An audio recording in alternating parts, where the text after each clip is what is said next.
باید دوباره ببینیم قاری پیدا میشه. دمیج نخورد.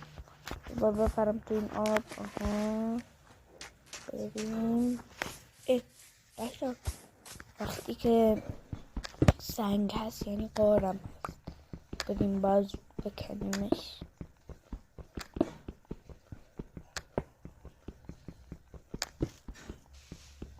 اینجوری میکنید میاد داخل و جمعشون میکنید.